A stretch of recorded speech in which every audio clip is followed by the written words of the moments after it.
ان کا گمراہ ہو جانا تم کو نقصان نہیں پہنچائے گا، ان کی وجہ سے تم ہدایت کو مت چھوڑو۔ یہاں آیت میں یہ بات بیان کی جا رہی ہے، تم ہدایت پر ہو نا، دوسروں کی گمراہی تم کو نقصان نہیں پہنچا سکتی ہے، لیکن تم دوسروں کی اصلاح مت کرو، اس آیت میں یہ نہیں ہے۔ کیونکہ احادیث میں اور قرآن میں بھی اللہ تعالیٰ نے کانوا لا یتناہون عن منکر فعلوہ، بنی اسرائیل پر عذاب کیوں آیا، ان سے اللہ تعالیٰ کیوں ناراض ہوا اور انبیاء نے ان پر لعنت کیوں کی؟ کانوا لا یتناہون عن منکر فعلوہ، اللہ نے فرمایا کہ وہ ایک دوسرے کو منکرات پر منع نہیں کرتے تھے، ایک دوسرے کو منکرات سے روکتے نہیں تھے۔ تو یہ اچھی بات نہیں کہ ایک انسان لوگوں کو برائی کرتا ہوا دیکھے اور روکے نہیں۔ تو اس حدیث سے بات معلوم ہوتی ہے کہ انسان دوسروں کو برائیوں سے روکے، لیکن جو حدیث الباب ہے جو ہم نے پڑھی، اس میں کیا بیان کیا گیا ہے؟ خوشخبری اس انسان کے لیے ہے آخرت کی، جس کو اس کے اپنے عیوب دوسروں کے عیوب میں مشغول ہونے سے روکتے ہیں۔ وہ خود اپنی فکر میں لگا رہیں، اپنی اصلاح کریں، اپنی فکر چھوڑ کے دوسروں کے عیوب تلاش کرنے میں نہ لگے ہیں۔ دونوں حدیثوں کا یعنی معاملہ الگ ہے، وہ ایک الگ سیناریو میں ہے، وہ پس منظر میں ہے، یہ ایک الگ پس منظر میں ہے، وہ کسی اور معاملے کے بارے میں ہے، یہ کسی اور معاملے کے بارے میں ہے۔ تو اس حدیث سے بات ہم کو معلوم ہوتی ہے۔ آئیے آگے بڑھتے ہیں۔ اب ہم تیسری حدیث دیکھتے ہیں، جو حدیث نمبر 30 ہے آج کے درس میں۔ تیسری حدیث اس باب کی حدیث نمبر 30 ہے۔ کیا حدیث ہے؟ وعن ابن عمر رضی اللہ عنہما، یہ حدیث حضرت عبداللہ ابن عمر رضی اللہ تعالیٰ عنہما سے آئی ہے۔ فرماتے ہیں قال قال رسول اللہ صلی اللہ علیہ وسلم من تعاظم فی نفسه واختال فی مشیته لقی اللہ وهو علیہ غضبان، اخرجہ الحاکم ورجالہ ثقات۔ ابن حجر رحمہ اللہ کہتے ہیں کہ عبداللہ ابن عمر رضی اللہ تعالیٰ عنہما سے روایت ہے، فرماتے ہیں اللہ کے رسول صلی اللہ علیہ وسلم نے ارشاد فرمایا، من تعاظم فی نفسه، جو شخص اپنے جی میں اپنے آپ کو عظیم سمجھے، سپیریئر مانے، جو اپنے آپ کو اپنے دل میں بڑا سمجھنے لگے،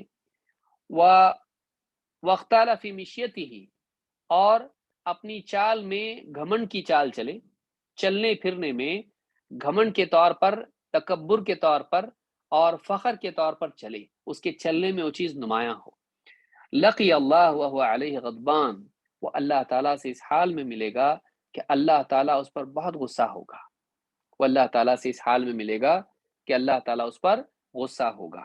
اس حدیث کو امام الحاکم نے روایت کیا ہے، اور ابن حجر رحمہ اللہ فرماتے ہیں وَرِجَالُهُ ثِقَات، اس کے رجال ثقات ہیں۔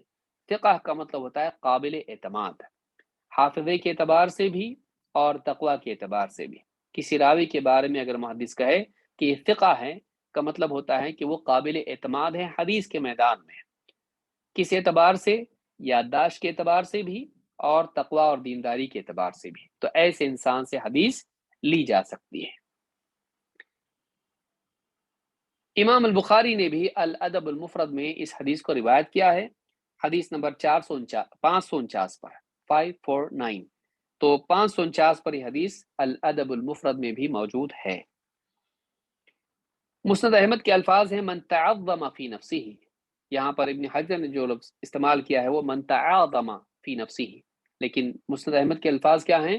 من تعظم فی نفسہ، جو اپنے جی میں اپنے آپ کو عظیم سمجھے، میں بہت عظیم ہوں، میں بہت اونچا ہوں، میں بڑا ہوں، میں بہت زبردست ہوں۔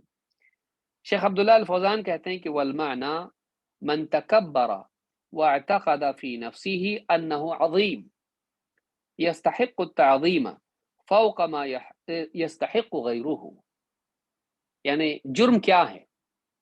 پہلا جرم کیا ہے؟ دو جرم اس میں ہے، اس کی سزا کیا ہے؟ اللہ تعالیٰ سے وہ اچھے حال میں نہیں ملے گا، اس حال میں ملے گا کہ اللہ تعالیٰ اس سے بہت غصہ ہوگا، اس پر بہت غصہ ہوگا۔ تو غلطی کیا ہے؟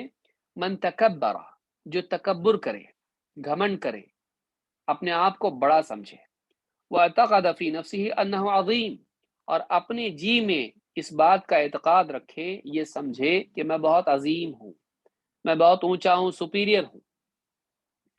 یستحق التعظیم فوق ما یستحق غیرہ، میری تعظیم اتنی ہونی چاہیے کہ دوسرے کی نہیں ہونی چاہیے، لوگ میرا احترام کریں، مجھے بڑا مانیں، میری عزت کریں دوسروں سے زیادہ، مجھے خاص جگہ ملے، مجھے لوگ ملے تو خاص طور سے ملے، میرا خوب احترام کریں، میرے لیے ایسے کلام اور ایسے انداز سے گفتگو ہو جیسی دوسروں کے لیے نہیں ہے، تو میرا مقام اونچا ہے، میں اونچا ہوں۔ ایسا اگر کوئی آدمی مانتا ہے تو یہ بہت بڑی غلطی ہے۔ شیخ عبداللہ الفوزان کہتے ہیں کہ وختال فی مشیتی ہی، مشیتی یہاں پر حدیث میں جو لفظ آیا ہے مشیہ، میم کے کسرہ کے ساتھ میں، یعنی وختال فخر کے ساتھ گھمنڈ سے اترا کے چلنا، سینہ باہر نکال کے آدمی سر اٹھا کے ایک دم اس طرح سے چلے اور ایک دم لہرا کے چلے آدمی، تو یہ جو ہے وختال فی مشیتی ہی، اپنی چال میں گھمنڈ والا، فخر والا، تکبر والا طریقہ اپنائیں، اکڑ کے چلے جس کو ہم کہتے ہیں۔ ای تبخترا و اظہر التکبر، کہتے ہیں کہ وہ ایک دم آدمی گھمنڈ کی اور تکبر کی چال چلے اور تکبر کا اظہار اس سے، اس کے چلنے سے معلوم ہوتا ہو یہ اپنے آپ کو بہت عظیم سمجھتا ہے۔ بادشاہوں کو آپ دیکھیے کیسے چلتے ہیں، ایک دم اکڑ کے۔ تو کہا کہ ای تبخترا و اظہر التکبر، تکبر کو ظاہر کرتے ہوئے فخر کے ساتھ، گھمنڈ کے ساتھ چلے۔ تو اس کے لیے کیا سزا ہے؟ دو غلطیاں، اپنے دل میں اپنے کو بڑا سمجھے اور چلنے میں گھمنڈ کے ساتھ چلے، زمین پر پاؤں پٹک کر یا ایک دم لہرا کر، سر اونچا کر کے، سینہ ایک دم تان کر، اس طرح سے چلے۔ تو یہ دو غلطیاں جو آدمی کرے گا، حدیث میں کیا ہے؟ لقی اللہ وهو علیہ غضبان، اللہ تعالیٰ سے اس حال میں ملے گا کہ اللہ تعالیٰ اس سے بہت ناراض ہوگا، غصے میں ہوگا۔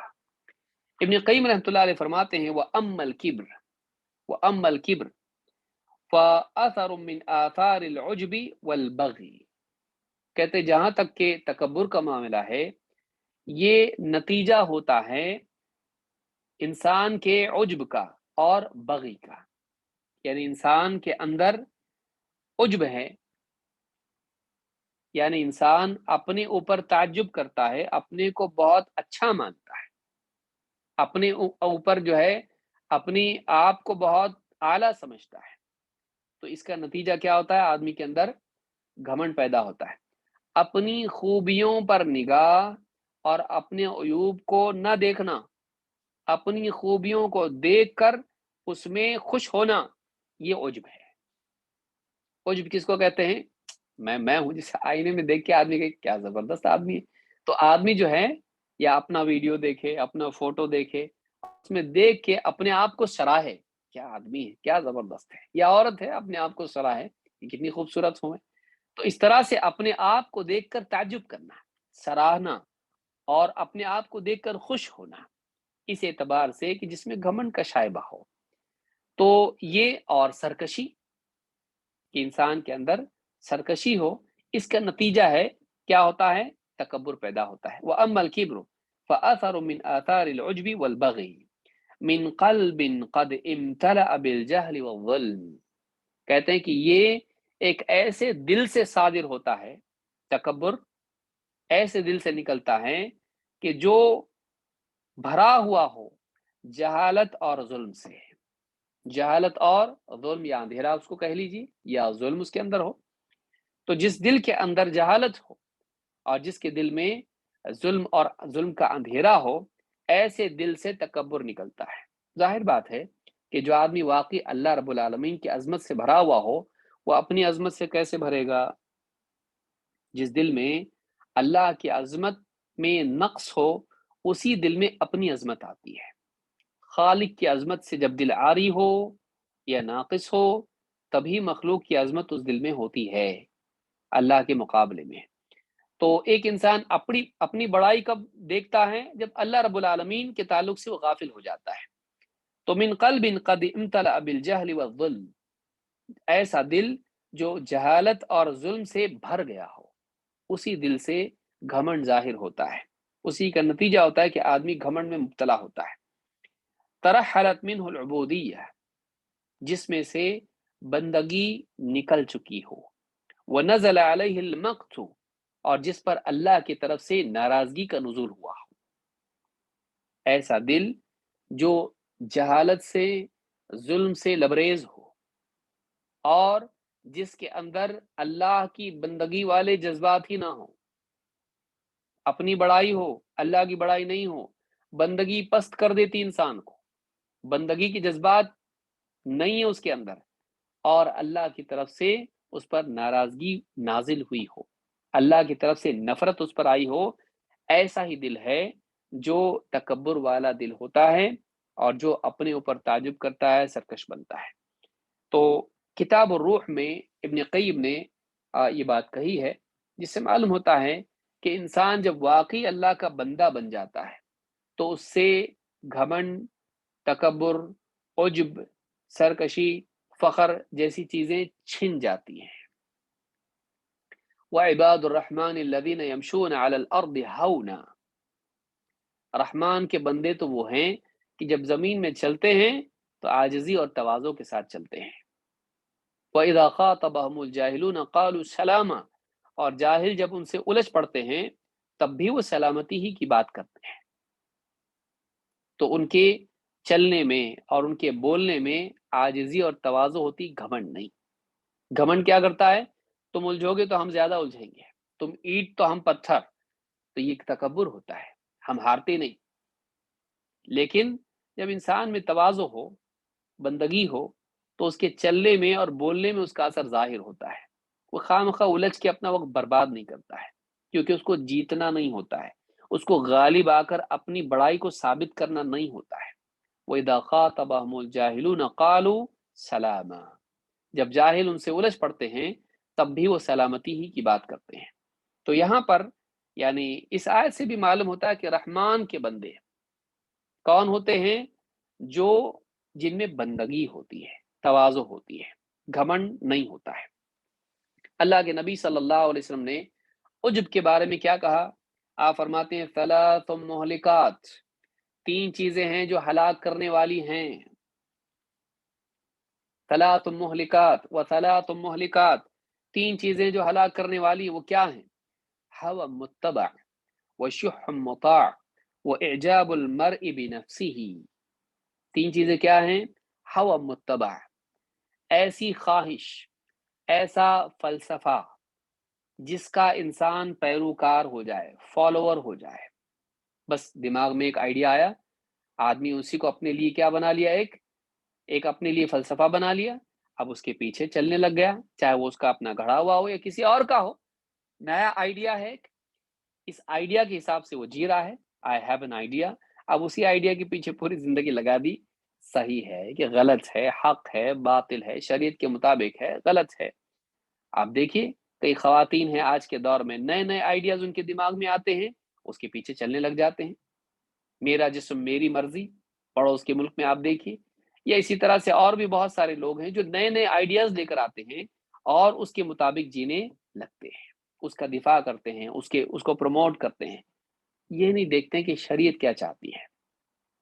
آزاد مزاجی انسان کو گٹر میں لے جاتی ہے، آزاد مزاجی انسان کو گندگی کے کنویں میں لے جاتی ہے، کھائی میں لے جاتی ہے، ہلاکت میں لے جاتی ہے۔ دیکھنے کے اعتبار سے تو بہت اچھا لگتا ہے کہ بھئی ہم فری ہو جائیں گے، آزادی۔ آپ بتائیے کسی گاڑی کو اگر آزادی مل جائے ڈرائیور سے تو گاڑی کہاں جائے گی؟ سوچنے کی چیز ہے۔ ہاں، اسٹیئرنگ پہ کوئی ہے ہی نہیں، آزادی، بس چھوڑ دو اس کو، اس کے حال پہ چلے گی نا، گاڑی تو ہے نا بھائی، کیا ہے اس کو کسی چلانے کی کیا ضرورت ہے؟ اس کا دل جہاں چاہے جائے، یا کسی بندر کو بٹھا دیے اس گاڑی میں، جو چاہے وہ چلاؤ، بچے کو بٹھا دیجئے، نہیں، سمجھدار کے ہاتھ میں اسٹیئرنگ ہونا چاہیے۔ تو ہم سمجھدار کہ اللہ کے رسول صلی اللہ علیہ وسلم زیادہ سمجھدار، ہم زیادہ علم و حکمت والے یا اللہ رب العالمین زیادہ علم و حکمت والا؟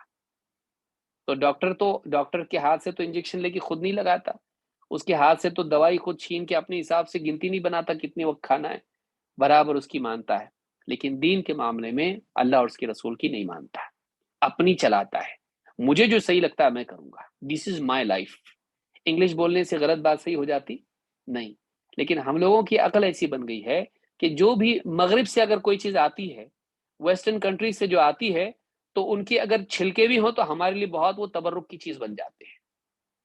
اگر وہ کچھ کھا کے چھلکے بھی پھینک دیں تو ہم لوگ بڑی عقیدت سے اس کو اٹھاتے ہیں. کیوں؟ کیونکہ پڑھے لکھے لوگوں کی طرف سے آیا یہ. اللہ تعالی ہم لوگوں کو ہدایت دے، سمجھ دے. اللہ کے رسول صلی اللہ علیہ وسلم نے جو ہم کو دیا ہے اس سے بہتر کچھ نہیں ہے. ان خیر الحدیث کتاب اللہ وخیر الہدی ہدی محمد صلی اللہ علیہ وسلم. سب سے بہترین بات اللہ کی بات ہے، اور سب سے بہترین اسوہ نمونہ محمد صلی اللہ علیہ وسلم کا ہے. ہم دوسروں کو اسوہ بنائیں، ان کے فلسفوں کو لیں، ان کے آئیڈیاز کو لیں، ان کی باتوں کو، ان کی تعلیمات کو، ان کی آئیڈیالوجیز کو ہم لیں، اور اسلام کو ہم چھوڑ دیں. ہم سے زیادہ بدقسمت کون ہو سکتا ہے جو پا کے محروم ہو گیا؟ بدقسمت محروم وہ اتنا بڑا بدقسمت نہیں ہے جس کو ملا ہی نہیں. بدقسمت وہ ہے، بڑا ہی بدقسمت وہ ہے، ملا لیکن اس نے خود کھو دیا اس کو. مل کے بھی وہ محروم. کتنا محروم ہے. نادان لوگ ہیں، وہ بڑے نادان لوگ ہیں جو شریعت کے مقابلے میں اپنی عقل کو یا کسی اور ٹرینڈ کو وہ زیادہ اہمیت دیتے ہیں. اللہ ہدایت دے دے. وَثَلَاثُ مُهْلِكَاتٍ هَوَى مُتَّبَعٍ. ایسی خواہش جس کا انسان فالوور ہو جائے، پیروکار ہو جائے، اس کی اتباع کرنے لگے. وَشُحٌّ مُطَاعٍ. ایسی لالچ جس کا انسان فرما بردار غلام بن جائے. ایسی لالچ، ٹھیک ہے بھائی، ہر انسان کے دل میں لالچ ہوتی ہے کچھ نہ کچھ درج. اسی لیے تو آدمی تجارت کرتا ہے، اسی لیے تجوری بناتا ہے، اسی لیے بینک بیلنس اس کا ہوتا ہے. برا نہیں ہے، فی نفس ہی لالچ بری نہیں، لیکن ایسی لالچ جو انسان کی مالک بن جائے، پھر وہ صحیح غلط کو دیکھنے کی بجائے فائدہ نقصان ہی کو دیکھنے لگے، وہ دینے کی جگہ بھی بچانے لگے، جہاں دینا فرض ہو وہاں بھی وہ روکنے لگے. ایسی لالچ جو انسان کی مالک بن جائے اور یہ اس کا غلام بن کے اس کا فرما بردار بن جائے. وہ شح مطاع. ایسی لالچ جو انسان کی مالک بن کر یہ اس کا فرما بردار بن جائے، وہ مطاع بن جائے اس کی، جس کی اطاعت یہ کرنے لگے. وہ اعجاب المرء بنفسه. اور یہ کہ انسان کا اپنے اوپر ناز کرنا، انسان کا اپنے اوپر ناز کرنا. میں سید ہوں، میں بہت ٹیلنٹڈ ہوں، میں مالدار ہوں، میں خوبصورت ہوں، میرے پاس ٹیکنالوجی ہے، میرے پاس دنیا کی چیزیں ہیں، میرے پاس سب سے اچھی موٹر کار ہے، میرے پاس فلاں چیز ہے، میرے اتنے فالوور ہیں ٹویٹر پہ، یوٹیوب پہ اور فیس بک پہ. یہ جو چیزیں ہیں، انسان کا اپنے اوپر ناز کرنا، اپنے اوپر اعجاب کرنا، میں کتنا زبردست ہوں، میں بھی کچھ ہوں. انسان کا اپنے آپ کو کچھ سمجھنا.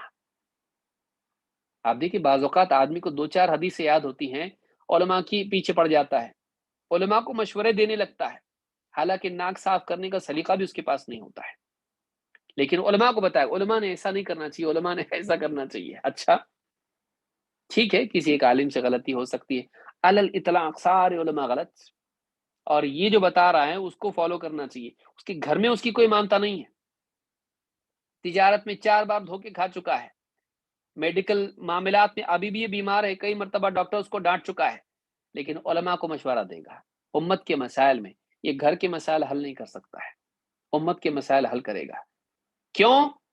یہاں معاملہ بیٹھا ہوا ہے، میں کچھ ہوں، میری بھی مانو، میری سنو. تو ہر انسان میں رائے دینے کا شوق ہوتا ہے، اور لوگوں کو یعنی رائے دینا یہ اپنے کو بڑا سمجھ کے آدمی رائے دیتا ہے. بہت سے لوگوں کا حال یہ ہوتا ہے کہ وہ اپنے آپ کو کچھ سمجھتے ہیں، اور جہاں نہیں بھی دینا ہے رائے وہاں بھی رائے دیتے ہیں، بغیر علم کے رائے دیتے ہیں. رائے دینے کے لیے نہ خرچہ ہوتا ہے نہ علم کی ضرورت ہے، بس بولنا پڑتا ہے، کچھ بھی آدمی بولتا ہے. وہ اعجاب المرء بنفسه. انسان کا اپنے آپ کو کچھ سمجھنا. تو یہ 3 باتیں ہیں جو ہلاک کرنے والی ہیں. امام الطبرانی نے الاوسط میں اس کو روایت کیا ہے، اور سیل جامع صغیر میں حدیث نمبر 3039 پر شیخ الالبانی کہتے ہیں کہ حدیث حسن درجے کی ہے.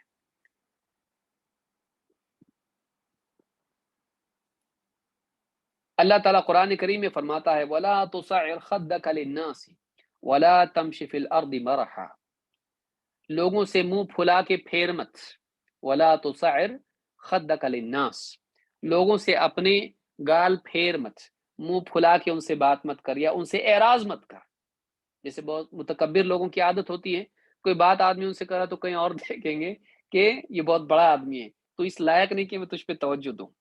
لوگوں کا حال ہوتا ہے، اب دنیا میں بہت طرح طرح کے لوگ ہیں، رنگ برنگے لوگ ہیں، وہ اپنی بڑائی کو جتانے کے لیے بہت کچھ کرتے ہیں کہ کوئی آدمی ان سے بات کر رہا ہے تو وہ دوسری طرف دیکھے گا یہ بتانے کے لیے کہ میں بہت بڑا آدمی ہوں، اتنا ایک دم توجہ سے تجھ کو دیکھوں تو اتنا بڑا ہے تھوڑی ہے، تو میں کہیں اور دیکھوں گا۔ لوگوں کو چھوٹا محسوس کرانے کے لیے ایسا کرتے ہیں۔ تو کہا ولا تصعر خدك للناس ولا تمشي في الارض مرحا، اور زمین میں اترا کر مت چل، ان اللہ لا يحب كل مختال فخور، اللہ تعالیٰ ایسے انسان کو پسند نہیں کرتا ہے جو اکڑ کے چلتا ہے اور فخر کرتا ہے۔ اللہ تعالیٰ ایسے انسان کو پسند نہیں کرتا جو اکڑ کے چلتا ہے، مختال اور فخور ہو، فخور فخر کرنے والا، بات بات پہ فخر کرتا ہے۔ ہم یہ میں نے میری ہسٹری تم دیکھو معلوم پڑے گا، اور میں اتنا میری اتنے اچیومنٹس ہیں اور میں اس خاندان کا ہوں اور میں ایسا ہوں، میری یہ کوالیفیکیشن ہے، فخر کرنے والا۔ اللہ تعالیٰ ایسے انسان کو پسند نہیں کرتا ہے۔ یہ سورہ لقمان میں آیت نمبر 18 میں اللہ نے کہا ہے۔ اللہ کے نبی صلی اللہ علیہ وسلم فرماتے ہیں خرج رجل ممن كان قبلكم، تم سے پہلے کا آدمی تھا، اپنے گھر سے نکلا، فی حلۃ لہو، اپنے ایک لباس پہن کے، خاص زینت والا لباس پہن کے، یختال فیہا، اور اس میں اکڑ کے چل رہا تھا، گھر سے ایک دم زبردست لباس زیب تن کیا پہنا اور اس کے بعد اکڑ کے چلنے لگا زمین پر۔ فامر اللہ الارض فاخذته فهو يتجلجل فيها الى يوم القیامہ، فهو يتجلجل فيها او قال يتلجلج فيها الى يوم القیامہ، الى يوم القیامہ، کہا کہ اللہ تعالیٰ نے زمین کو حکم دیا تو زمین نے اس کو دھنسا دیا، اللہ تعالیٰ کے حکم سے زمین نے اس کو نگل لیا، یہاں تک کہ وہ قیامت کے دن تک زمین میں دھنستا ہی جا رہا ہے، دھنستا ہی جا رہا ہے، دھنستا ہی جا رہا ہے۔ کیوں؟ کیا گناہ تھا اس کا، کیا غلطی تھی اس کی؟ اپنے گھر سے اچھا لباس پہن کے نکلا اور اکڑ کے چلنے لگا، اس کی اکڑ کی وجہ سے اللہ نے اس کو سزا دی کہ زمین کو حکم دیا کہ اس کو نگل جا، زمین اس کو نگل گئی اور وہ قیامت تک زمین میں دھنستا جا رہا ہے۔ تو اونچا ہے نا، ہم تو اس کو نیچا کر دیں گے، الجزاء من جنس العمل۔ تو اونچائی چاہتا تھا، رفعت چاہتا تھا، لوگوں میں اکڑ کے چل رہا تھا، پھر یہ اکڑ کو ہم توڑیں گے، اللہ نے اس کو نیچے کر دیا، کیا کیا؟ زمین میں دھسا دیا تجھ کو۔ اس حدیث کو امام الترمذی نے روایت کیا ہے اور یہ حدیث صحیح ہے، صحیح الترمذی سنن صحیح الجامع صغیر، صحیح الجامع صغیر حدیث نمبر 3222۔ اس حدیث سے معلوم ہوتا ہے کہ یہ بھی کبیرہ گناہ ہے، انسان کا اپنے اوپر ناز کرنا، کیونکہ مہلک ہے یہ چیز، اور انسان کا اپنے کو بڑا سمجھنا اور اترا کر چلنا، تو یہ چیز کیا ہے؟ یہ چیز بری ہے اور اس پر اللہ تعالیٰ ناراض ہوتا ہے۔ حدیث میں کیا ہے کہ من تعظم فی نفسہ، جو اپنے جی میں اپنے کو بڑا سمجھے، واختال فی مشیتہ، اور اپنے اکڑ کر چلے، اکڑ کر چلے، لقی اللہ وہو علیہ غضبان، اللہ تعالیٰ سے وہ اس حال میں ملے گا کہ اللہ تعالیٰ اس سے سخت ناراض ہوگا، اللہ اس سے سخت غصہ ہوگا۔ تو اس حدیث میں یہ بات معلوم ہوئی کہ انسان کو اپنے جی میں اپنے کو چھوٹا سمجھنا چاہیے۔ میں بھی عام مسلمانوں میں سے ایک مسلمان ہوں، میں ایک عام انسان ہوں، میرے اندر کچھ خوبیاں ہیں، اللہ کا شکر ہے، اللہ کی توفیق سے ہے، میرے اندر کچھ کمیاں ہیں، میرا اپنا عیب ہے، اللہ نے موقع دیا تھا اصلاح کا، بہتر بننے کا، اب تک نہیں بن پایا، اللہ سے امید ہے آج نہیں تو کل بن جاؤں گا۔ یہ انسان کا مزاج ہونا چاہیے، اللہ کی عطا کی ہوئی خوبیوں پر شکر کرے، اپنی طرف نسبت نہ کرے، میرا کمال ہے، اللہ کا احسان ہے، اور اپنی جو کمیاں ہیں ان کی نسبت اپنی طرف کرے، اور یہ مانے کہ میری کمیاں ہیں، یہ میری کوتاہیاں ہیں، اللہ سے امید رکھے کہ اللہ اس کو بہتر بننے کا موقع دے گا۔ یہ صحیح ایٹیٹیوڈ ہے انسان کا زندگی میں جینے کا، شکر اور ندامت دونوں کو ساتھ میں لے کر چلنا، اپنی اصلاح کی فکر اور اپنی خوبیوں پر اللہ کا شکر، ان کے ساتھ آدمی زندگی میں آگے بڑھے، ایسا انسان بیلنسڈ آدمی ہے۔ اپنی خوبیوں پر فخر کرنا یا اپنی غلطیوں کو دیکھ کر اللہ کی رحمت سے مایوس ہو جانا، دونوں بھی غلط ہے۔ امید اور شکر کے ساتھ آدمی چلے، تواضع کے ساتھ آدمی چلے، یہ آدمی دنیا میں بھی کامیاب ہے، اور لوگ بھی ایسے انسان سے محبت کرتے ہیں۔ اکڑنے والے سے کوئی محبت کرتا نہیں، سامنے تعظیم کرے گا، پیچھے غیبت کرے گا، سامنے بولے گا۔ ہر اکڑنے والے کو کچھ خوشامدی مل جاتے ہیں، وہ کہے گا میں بہت زبردست ہوں، ہاں صاحب آپ بہت زبردست ہیں، آپ سے زبردست کون ہو سکتا ہے، آپ کی طرح تو کوئی پیدا ہی نہیں ہوا 100 سال میں۔ تو بولیں گے بولنے والے، ان کا فائدہ ہوتا ہے اس لیے بولتے ہیں۔ منفعت پسند لوگ ایسے گھمنڈی لوگوں کو جھوٹی خوشامدی مل جاتے ہیں، لیکن پیچھے کہیں گے بے وقوف آدمی ہے، کیا سمجھتا اپنے آپ کو، پیچھے آپ کی برائی کریں گے۔ اللہ ہم سب کی حفاظت کرے۔ لیکن اگر آدمی تواضع والا ہو تو اس سے لوگ محبت کرتے ہیں، اس سے لوگ محبت کرتے ہیں، نفرت نہیں کرتے ہیں۔ اللہ تعالی ہم سب کو ان نفسیاتی، سائیکولوجیکل یا اخلاقی برائیوں سے اللہ تعالی ہم کو محفوظ رکھے، اور ایک اچھا مسلمان بن کر اچھے اخلاق کے ساتھ زندگی گزارنے کی توفیق عطا فرمائے۔ اقول هذا واستغفر الله لي ولكم۔ جزاک اللہ خیر شیخ، اللہ یعطیک العافیہ شیخ۔ ایک ضروری اعلان سامعین کے لیے یہ ہے کہ انشاءاللہ اگلے 2 ہفتے پروگرام کے اوقات تبدیل کیے جا رہے ہیں نمازوں کی وجہ سے۔ انشاءاللہ 18 اور 25 مارچ کو پروگرام کا وقت ہوگا سعودی عرب کی ٹائمنگ کے مطابق 4:35 پر پروگرام شروع ہوگا اور 5:50 تک چلے گا، اور ہندوستان کی ٹائمنگ کے مطابق 7:05 پر پروگرام شروع ہوگا اور 8:20 تک پروگرام چلے گا۔ جزاک اللہ خیر شیخ، اللہ یعطیک العافیہ۔ السلام علیکم ورحمۃ اللہ وبرکاتہ۔ وعلیکم السلام ورحمۃ اللہ وبرکاتہ۔